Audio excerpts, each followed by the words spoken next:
Hello नमस्कार, जय Hind, good morning मेरे प्यारे साथियों। तो आज हम लोगों का इतिहास का 5वीं क्लास होने वाला है। हम लोगों ने इतिहास का 4 क्लास कंप्लीट कर चुके हैं। आज जो क्लास होने वाली है वो हम लोगों का इतिहास का 5वां क्लास होने वाला है। और आज की क्लास में हम लोग पढ़ेंगे गुप्त साम्राज्य के बारे में, यानी कि गुप्ता पीरियड के बारे में पढ़ेंगे। तो आप लोग कॉपी कलम निकाल लीजिए और हेडिंग दे लीजिए अपने कॉपी में गुप्त साम्राज्य। ठीक है, तो हम लोग लिखते हैं गुप्त साम्राज्य।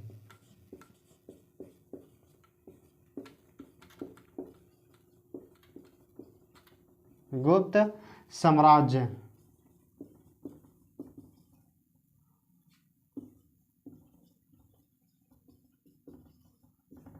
गुप्ता डायनेस्टी। ठीक है बालक, गुप्त साम्राज्य। यह जो गुप्त साम्राज्य बाबू, गुप्त साम्राज्य के संस्थापक श्री गुप्त को कहा जाता है। किनको बोला जाता है बच्चा? श्री गुप्त को कहा जाता है गुप्त साम्राज्य के संस्थापक। गुप्त साम्राज्य के संस्थापक श्री गुप्त को कहा जाता है। और यह जो श्री गुप्त थे, इन्होंने अपनी राजधानी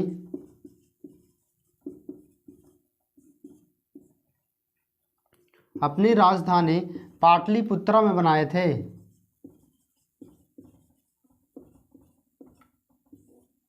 कहाँ बनाए थे?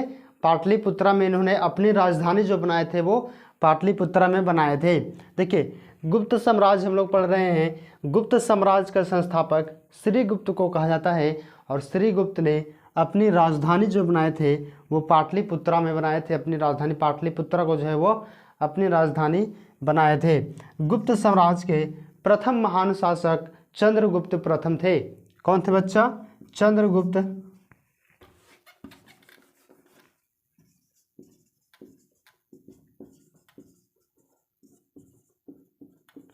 प्रथम महान शासक चंद्रगुप्त प्रथम थे।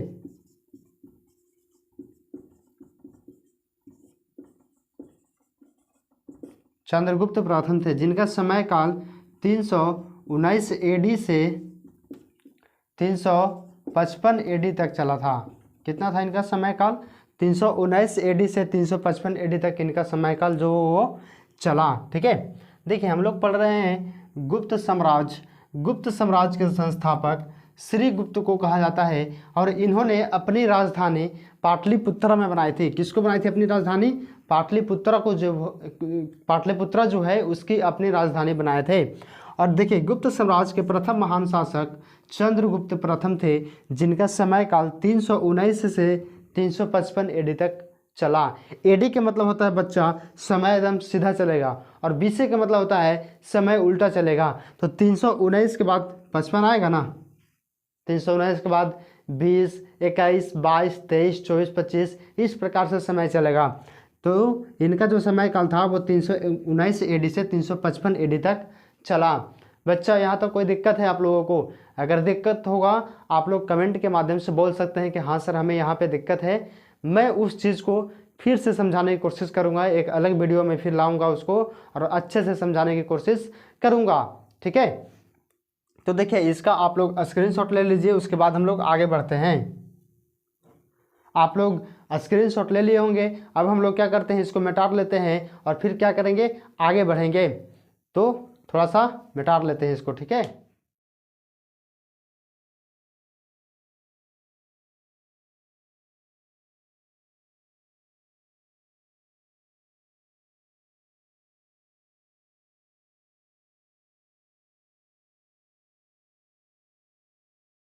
देखिए बच्चा अब हम लोग आगे बढ़ेंगे। तो आगे देखते हैं कि श्रीगुप्त के बाद अगला शासक जो बने थे वो घटोत्कच बने थे। कौन बने थे? घटोत्कच बने। ठीक है, श्रीगुप्त के बाद अगला शासक जो बने थे वो घटोत्कच घटोत्कच बने थे। और घटोत्कच के बाद जो अगला शासक बने थे वह बने थे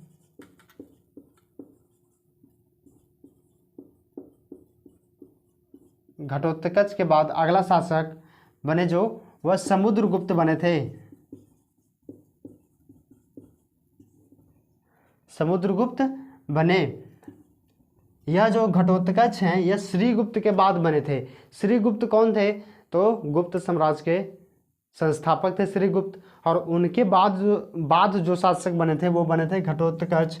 और घटोत्कच के बाद जो अगला शासक बने वह बने समुद्रगुप्त। और इन्हीं समुद्रगुप्त को भारत का नेपोलियन भी कहते हैं।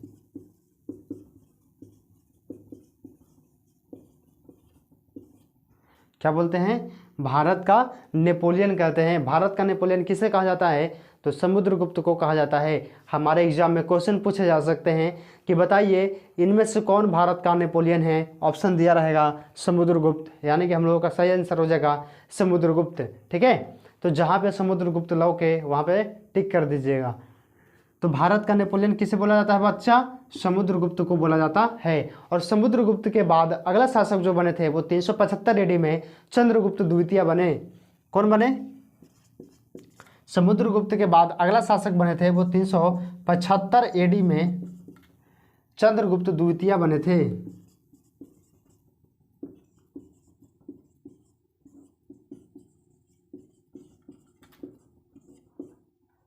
चंद्रगुप्त द्वितीय बने। इन्हीं के समय में जो है समय काल में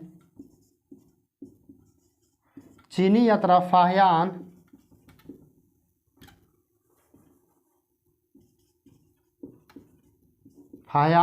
भारत आए थे। और इनके द्वारा एक पुस्तक लिखा गया है फो क्यू की। कौन सा पुस्तक लिखा गया है? फाहियान के द्वारा एक पुस्तक लिखा गया है जिसका नाम है फो क्यू की। देखिए यहाँ पे श्रीगुप्त के बाद अगला शासक जो बने वो घटोत्कच बने। और घटोत्कच के बाद अगला शासक बने थे समुद्रगुप्त। और समुद्रगुप्त को भारत का नेपोलियन भी कहते हैं। क्या बोलते हैं हम लोग? भारत का नेपोलियन किसे कहते हैं? तो समुद्रगुप्त को कहते हैं। और समुद्रगुप्त के बाद 375 एडी में चंद्रगुप्त द्वितीय जो है वो गुप्त साम्राज्य का शासक बने थे। और इन्हीं के समय काल में जो है एक चीनी यात्रा फाहियान भारत आए थे जिनके द्वारा एक पुस्तक लिखा गया है जिसका नाम है फो क्यू की। अब क्या करते हैं इसका आप लोग स्क्रीनशॉट लीजिए, उसके बाद हम लोग आगे बढ़ते हैं। आप लोग इसका स्क्रीनशॉट ले लिए होंगे, इसको मिटा लेते हैं, उसके बाद क्या करते हैं हम लोग आगे बढ़ेंगे। ठीक है,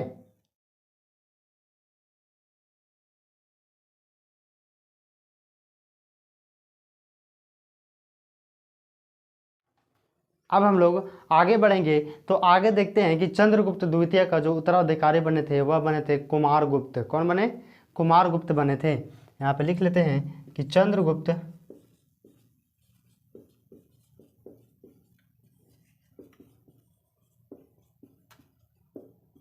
द्वितीय का उत्तराधिकारी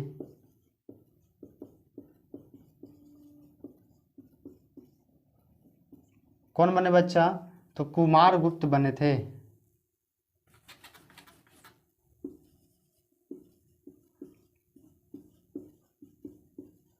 और इनका जो समय काल था वह 415 से 455 एडी तक चला था।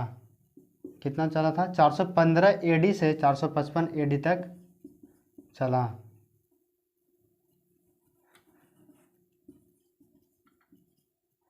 चार सौ पंद्रह से 455 एडी तक इनका जो है वह समय काल जो है वह चला था। यानी कि 415 से 455 एडी तक इन्होंने समय अपना शासन जो है वो किए थे। और कुमारगुप्त के द्वारा ही नालंदा विश्वविद्यालय की स्थापना किया गया था।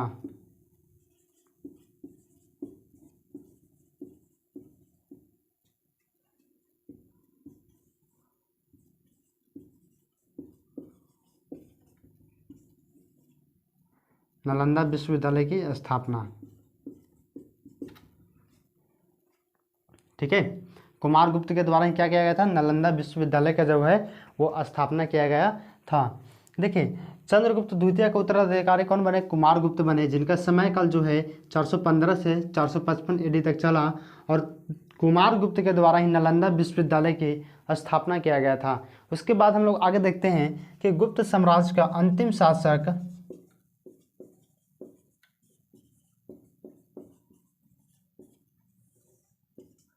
विष्णुगुप्त थे। कौन थे? विष्णुगुप्त थे। और गुप्त साम्राज्य को भारतीय इतिहास का स्वर्ण काल भी कहते हैं।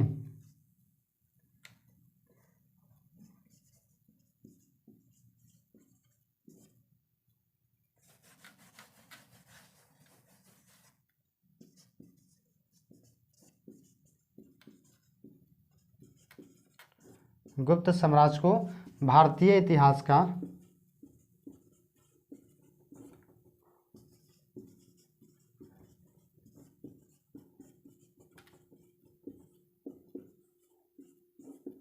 स्वर्ण काल भी कहते हैं। देखिए, चंद्रगुप्त द्वितीय का जो उत्तराधिकारी बने थे, यानी कि चंद्रगुप्त द्वितीय के बाद जो शासन किए थे वह कुमारगुप्त किए थे, जिनका समय काल 415 से 455 ईडी तक चला, और इनके द्वारा ही नालंदा विश्वविद्यालय की स्थापना किया गया था। और उसके बाद गुप्त साम्राज्य के अंतिम शासक जो थे वह विष्णुगुप्त थे, और गुप्त साम्राज्य को भारतीय इतिहास का स्वर्ण काल भी कहते हैं।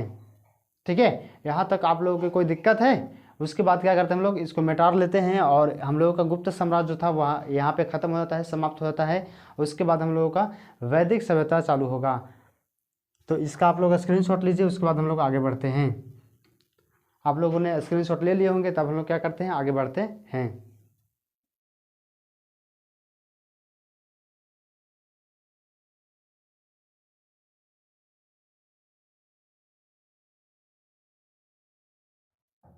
अब हम लोग आगे बढ़ेंगे वैदिक सभ्यता की ओर।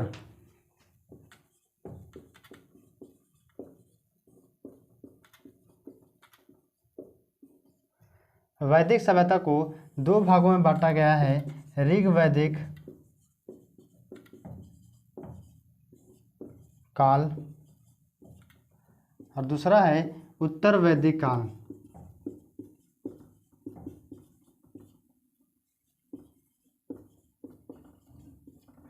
ऋग वैदिक काल की जो समय काल था वो 1500 से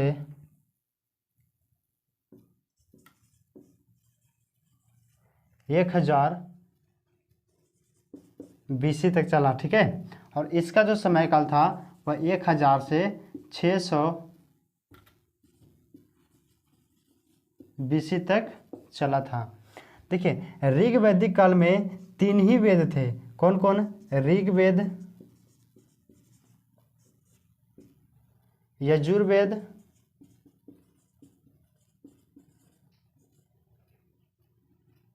और सामवेद। लेकिन उत्तर वैदिक काल में एक और वेद जुड़ा, उसका नाम था अथर्ववेद।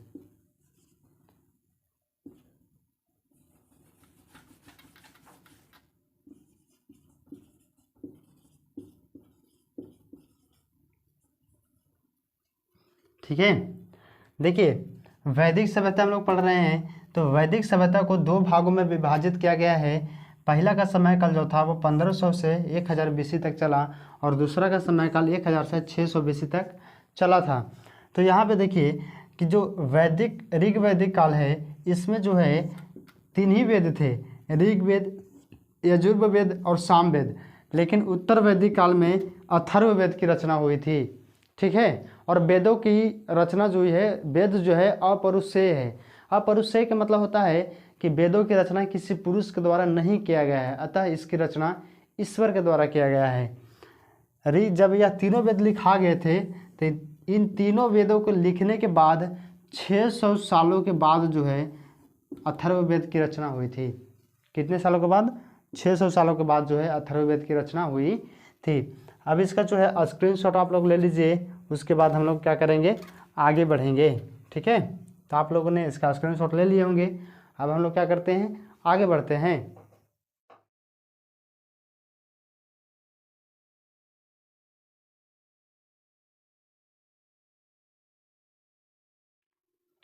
अब हम लोग आगे बढ़ेंगे और आगे हेडिंग देते हैं ऋग वैदिक काल।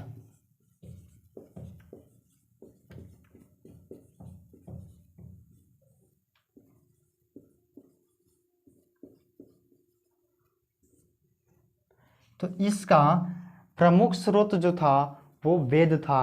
क्या था? प्रमुख स्रोत वह वेद था, यानी वेद पर ही इसका समय जो था वो निर्धारित था।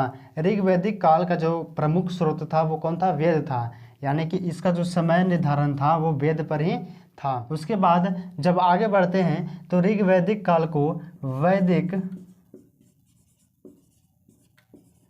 युग के नाम से भी जानते हैं। ऋग वैदिक काल को वैदिक युग के नाम से भी जानते हैं। वैदिक काल में जो निवास करते थे यानी कि वैदिक काल के वासियों को आर्य कहा जाता था। क्या कहा जाता था? आर्य कहा जाता था। और आर्यों की जो भाषा था वह था संस्कृत। क्या था बच्चा? संस्कृत। आर्यों की भाषा संस्कृत थी। और वैदिक युग ग्रामीण सभ्यता थी।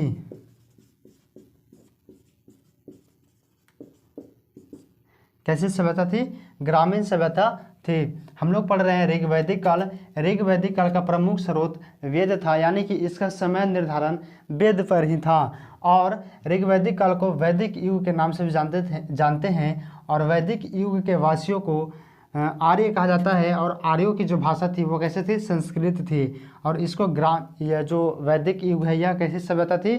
तो ग्रामीण सभ्यता थी, यानी कि ऋग वैदिक काल जो थी वो ग्रामीण सभ्यता थी। उसके बाद बच्चा आगे बढ़ते हैं तो आगे देखते हैं कि सबसे पुराना वेद ऋग्वेद है।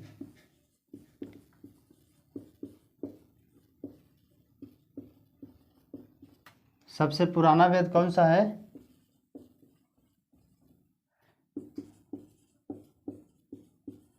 ऋग्वेद है। इसमें किसमें? ऋग्वेद में 10 मंडल,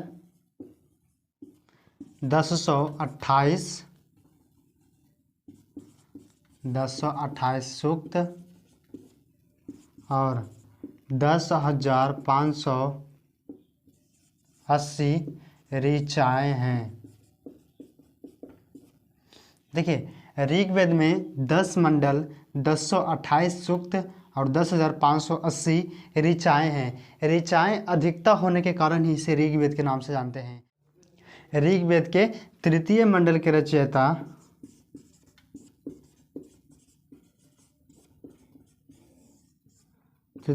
रचयिता विश्वामित्र हैं।